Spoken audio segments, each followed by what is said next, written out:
சட்டப்பேரவை பொதுத் தேர்தல் 2026 விடுதலை சிறுத்தைகள் கட்சியின் கொள்கை அறிக்கை எலெக்ஷன் மேனிஃபெஸ்டோ.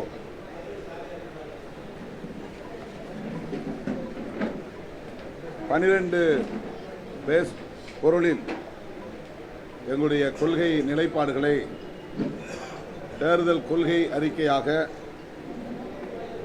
வெளியிடுகிறோம்.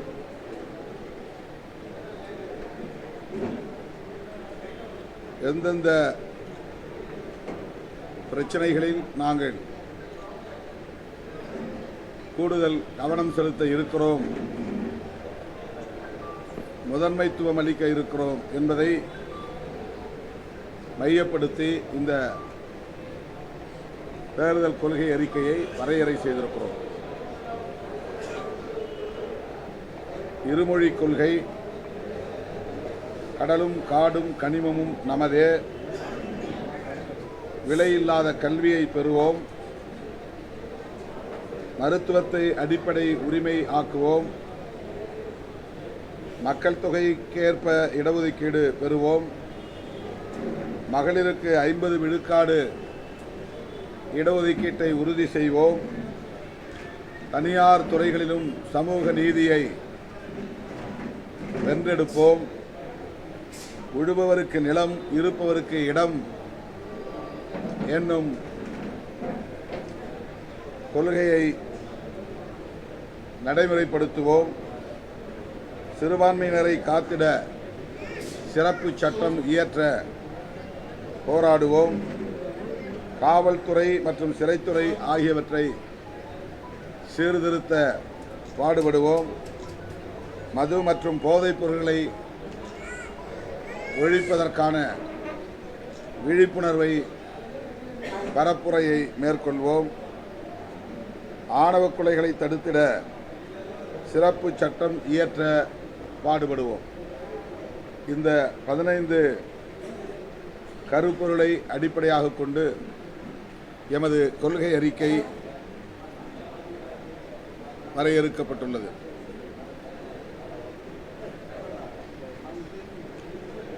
கோரிக்கைகளின் அடிப்படையிலான வாக்குறுதிகளை தேர்தல் அறிக்கையாக முன்வைக்காமல் கருத்தியல் அடிப்படையில் உண்மையான சமூக மாற்றத்தை, முற்போக்கான மாற்றத்தை கொண்டு வருவதற்கு எத்தகைய கொள்கை நிலைப்பாடுகளை முன்னெடுக்க வேண்டும் என்பதை மையமாக வைத்து இந்த அறிக்கையை ஒரு கொள்கை அறிக்கையாக வெளியிடுகிறோம். அது வாக்குறுதிகளாக அல்லது உறுதிமொழிகளாக இல்லாமல் எமது கொள்கை நிலைப்பாடுகள் என்ன என்பதை வெளிப்படுத்தும் ஒரு அறிக்கை தான் விடுதலை சிறுத்தைகள் கட்சி தேர்தல் அறிக்கை.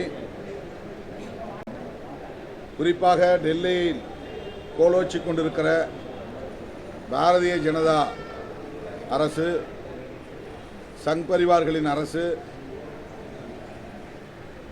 இந்த தேசத்தை 2000 ஆண்டுகளுக்கு பின்னால் இட்டு செல்லுகிற பெரும் முயற்சியில், ஒரு கேடான முயற்சியில் ஈடுபட்டு வருகிறது.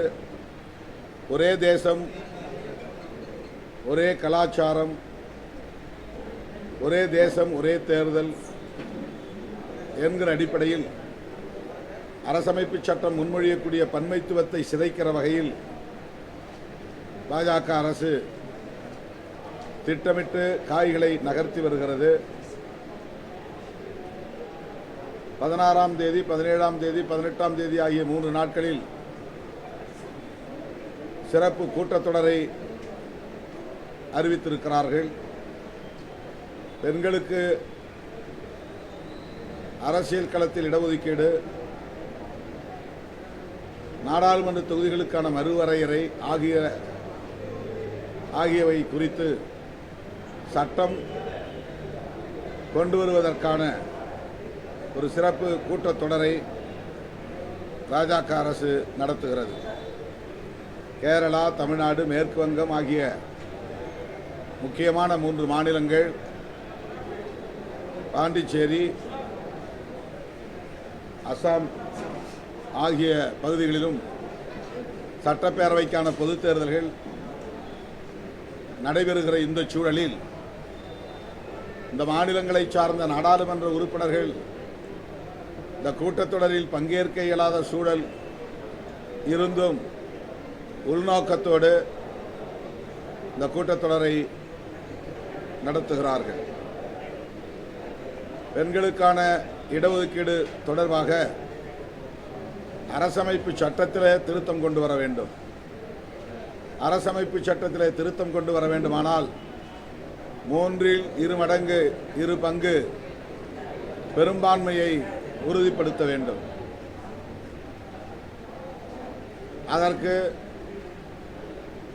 எதிர்க்கட்சிகளின் நாடாளுமன்ற உறுப்பினர்கள் பங்கேற்க இயலாத ஒரு சூழலில், தேர்தல் நடைபெறும் சூழலில் 2/3 மெஜாரிட்டியை பெற வேண்டும் என்கிற உள்நோக்கத்தோடு இந்த கூட்டத்தொடரை அவர்கள் நடத்துவதாக தெரிகிறது. இது அப்பட்டமான ஒரு அத்துமீறல். நாடாளுமன்ற உறுப்பினர்கள் பங்கேற்க இயலாத வகையில் ஒரு சதி. இந்த கூட்டத்தொடரை இந்த சட்டப்பேரவைக்கான பொதுத் தேர்தல்களுக்கு பின்னர் வைக்க வேண்டும் என்று விடுதலை சிறுத்தைகள் கட்சியின் சார்பிலே இப்போதும் இந்த சூழலிலும், மிக நெருக்கமான இந்த சூழலிலும் வேண்டுகோள் விடுக்கிறோம்.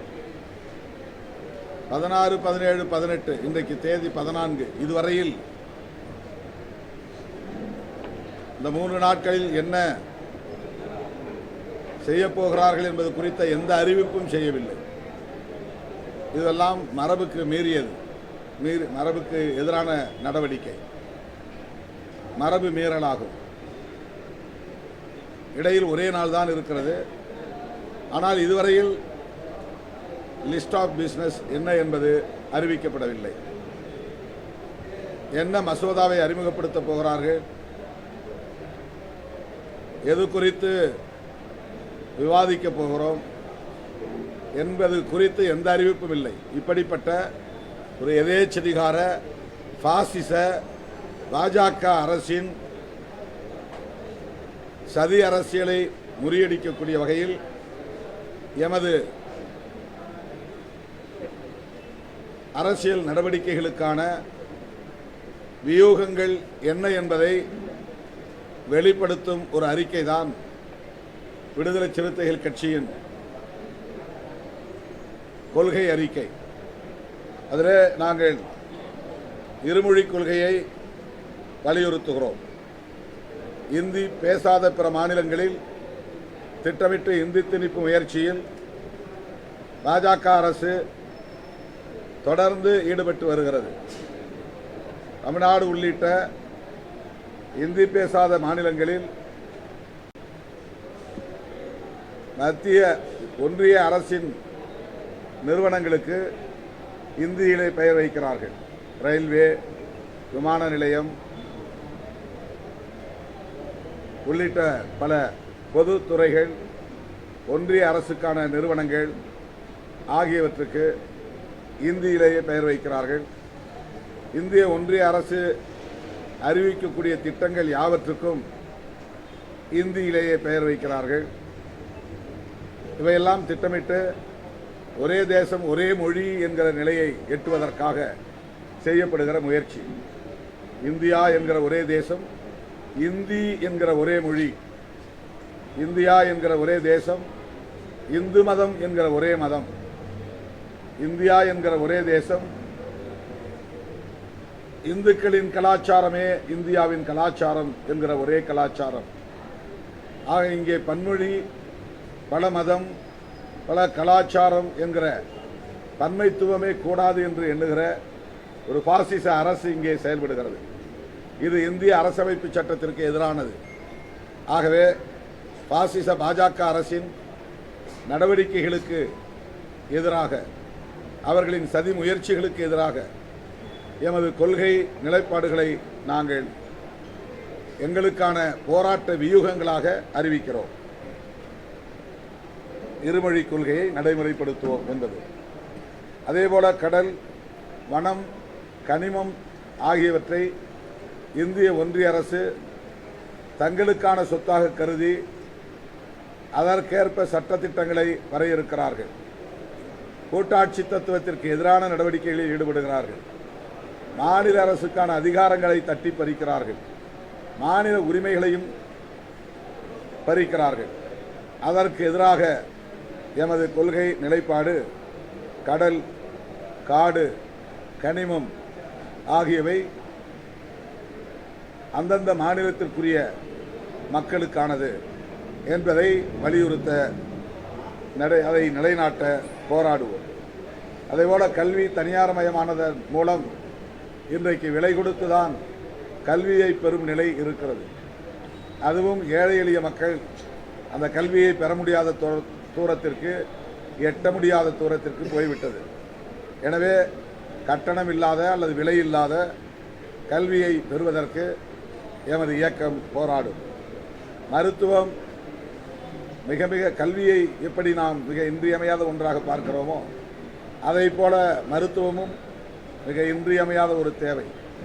அது மக்களுக்கான, இந்திய குடிமக்களுக்கான அடிப்படை உரிமையாக ஆக்குவதற்கு விடுதலை சிறுத்தைகள் கட்சி போராடும், குரல் கொடுக்கும். இடஒதுக்கீடு என்பது மக்கள் தொகை அடிப்படையில் உயர்த்தப்படவில்லை. 2011ஆம் ஆண்டு மக்கள் தொகை கணக்கெடுப்பு, அதன் பிறகு 21 மக்கள் தொகை கணக்கெடுப்பு நடத்தப்படவில்லை. கொரோனாவை காரணம் காட்டி தள்ளி வைத்தார்கள். இப்போது 2031 தான் இனி மக்கள் தொகை கணக்கெடுப்பு வரும். இந்த மக்கள் தொகை கணக்கெடுப்பை முடிந்த பிறகுதான், நடத்தி முடித்த பிறகுதான் பெண்களுக்கான இடஒதுக்கீடு தொடர்பான சட்டம் கொண்டு வருவோம் என்று சொன்னார்கள் கடந்த நாடாளுமன்ற கூட்டத்தொடரில். ஆனால் அதற்கு மாறாக இப்போது மக்கள் தொகை கணக்கெடுப்பு நடத்தாமலேயே பெண்களுக்கான இடஒதுக்கீட்டை கொண்டு வருவதன் நோக்கம் என்ன என்பது விளங்கவில்லை. தமிழ்நாடு, கேரளம், மேற்கு வங்கம் ஆகிய மாநிலங்களில் நடைபெறவுள்ள தேர்தல்களில் பெண்களின் வாக்குகளை கவருவதற்காக இந்த நாடகம் ஆடுகிறார்களோ என்ற ஐயம் எழுகிறது.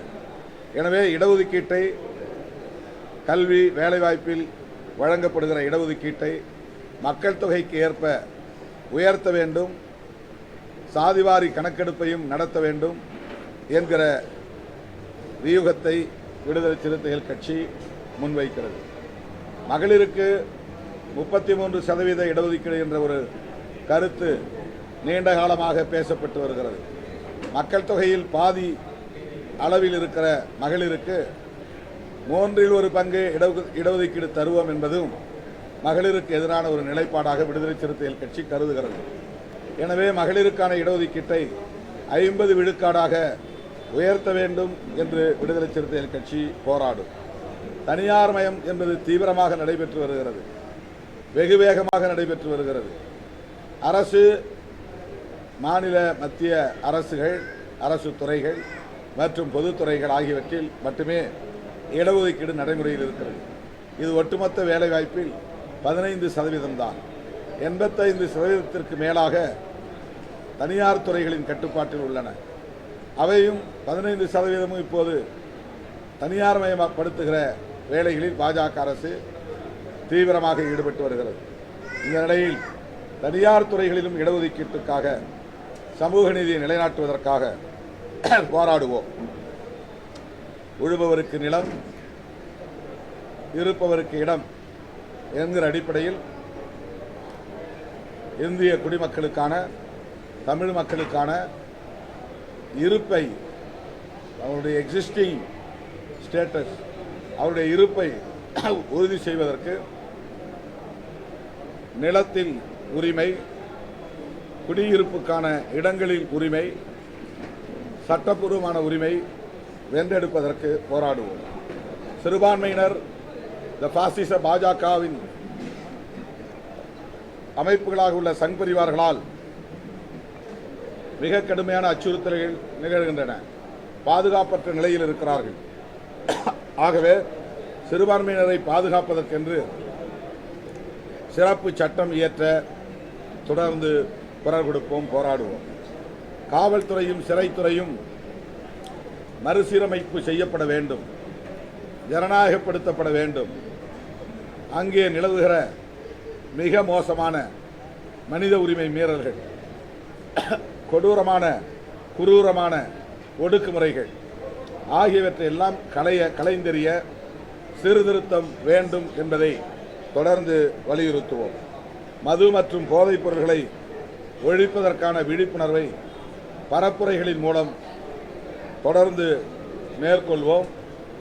மது போதைப் பொருட்களை ஒழிக்க பாடுபடுவோம்.